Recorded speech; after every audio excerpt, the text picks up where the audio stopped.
So you're printing this one Good right morning, now? Ellen. Oh, good morning. Do you still have time to give us a tour and answer a few questions? Of course. I'm just here with Q. We're looking at an aligner that we're developing for obstructive sleep apnea. Awesome. Where are we right now? We're on the east side of campus in MIT. And what is unique about this space? This space is great because we can do hardware, we can do prototyping, and we can also do some participant or volunteer interaction. So for this particular project, we bring volunteers in and we scan their intraoral anatomy, and we use that to make patient-specific aligners that we can 3D print here as well. That's awesome. All in the same building. All in the same building. Switching gears, what is your favorite breakfast food?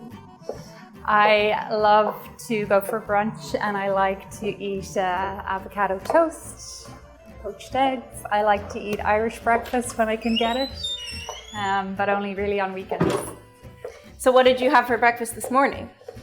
This morning I had coffee on the go when I was driving around Cambridge dropping my kids to school. Can you describe yourself in 3 words? Yes, I am curious, I am motivated, and I'm optimistic. In 30 seconds or less, what do you do for work? So I work on implantable medical devices, primarily in the cardiovascular space, but more recently in other anatomies too. We not only design and manufacture the devices, but we test them, and we build a lot of simulators, both physical and computational, to evaluate how the devices interact with the host biomechanically. What was your PhD dissertation topic? My PhD was in multimodal strategies to repair the heart. Your PhD was co-advised by Connor Walsh and Dave Mooney, 2 of East faculty. What was that like? Yeah, I really enjoyed being co-advised by Connor and Dave. It was really a privilege. I enjoyed working with them both in scientifically different areas, but bringing them together to repair the heart and heart failure.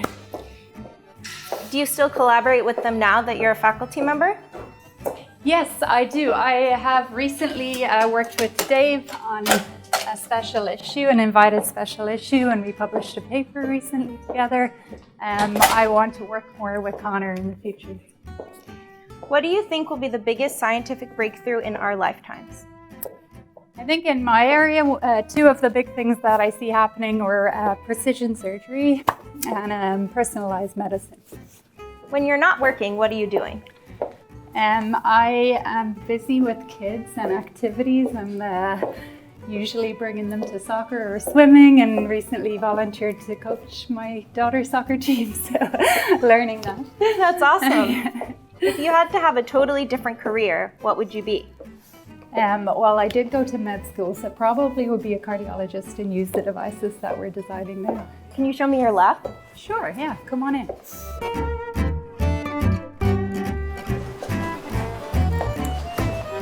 All right, so this is the lab where we do a lot of our testing and prototyping. I'm going to just show you 2 different projects that we're working on. We do a lot of work to look at dynamic organs like the heart or the diaphragm, and we try to simulate their anatomy but also recreate how they move. So one project that I can show you. So I'm applying negative pressure here, and you can see this structure, even though it's at a lower frequency than the heartbeat, it's compressing and it's twisting just the way that our ventricle in the heart does. And we can combine this with materials that simulate tissue and valves, so we recreate the biomechanics and the blood flow, the hemodynamics on the bench. And what's that other device over there? It's a miniaturized diaphragm, and the diaphragm is one of the major muscle groups that's required for breathing. As you can see here, when I put negative pressure on that structure, it'll contract, move downwards, and generate negative pressure in this part of the model, which replicates the thoracic cavity. We also have a scaled up version over here, which I'll show you. This is generated from patient scans. The blue is the rib cage there, and we have devices to assist the diaphragm if it's failing. And can you show me some cool device that you have? Yeah, so one that we're working on at the moment is an implant that goes in the brain, and it's for hydrocephalus or elevated intracranial pressure. And this is a tiny little stent-based device. It's made out of a nickel titanium alloy. It has shape memory properties, so we can deliver it through this tiny tube directly into part of the brain, and it'll expand to this shape and keep a hole open to drain cerebrospinal fluid and reduce the intracranial pressure. That's really cool. Can you show me your office and I can ask some questions along the way? Absolutely. Are you an introvert or an extrovert? I am an introvert. Do you prefer the beach or mountains? I don't love lying on the beach, but I love the ocean and I love swimming in the sea. What's one unusual or unique thing about you that people would never guess? Well, in the past I've loved to train in the oceans and in lakes around New England and train towards endurance events like triathlons. Do you have any pets? I don't at the moment, but I have in the past fostered rescue puppies and hope to do so again in the future. That's really cute. Do you have any pet peeves? I don't like when people begrudge others. I like when they really find joy in other successes, and I think that's important in science because it's a team sport. What keeps you up at night? Usually thinking about some experiments or designs for devices that I can try out or do in the lab. Where did you grow up and what's one thing you miss about it? I grew up in Ireland, in the west of Ireland. There's a picture here of a typical landscape and some sheep.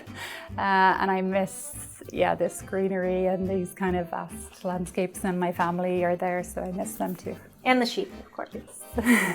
What is the best piece of advice you've ever received? Progress isn't always linear. What is your favorite vacation spot or trip that you've taken? I really enjoyed as a kid going to the Swiss and French Alps to ski and to hike with my family. If you could have dinner with another VIS faculty member tonight, who would you invite? I would definitely invite Connor and Dave. It would be great to meet with both of them together again. And then I've been working recently with Jennifer Lewis and with Chris Chen and with Sangeeta Bhatia. We recently got a grant together to explore some new work. So I'd have a group dinner with those people.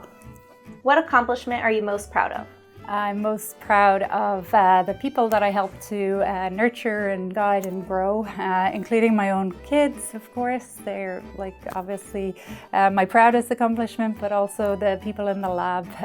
It's been really a privilege to see them grow academically and just do amazing things after finishing in the lab.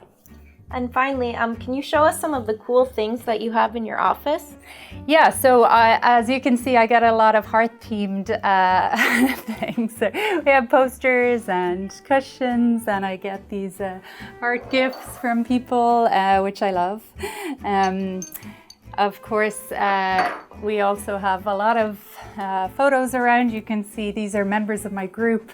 They created this collage after I got tenure here at MIT, and it shows many of the graduates. We recently, 2 weeks ago, had our 10th PhD student graduate. And then, of course, my family. These are my girls, and they are really the joy of my life, so I like to keep their photos here as well. Awesome. Well, thank you so much. We'll let you get back to engineering new medical devices. Thank you. Bye.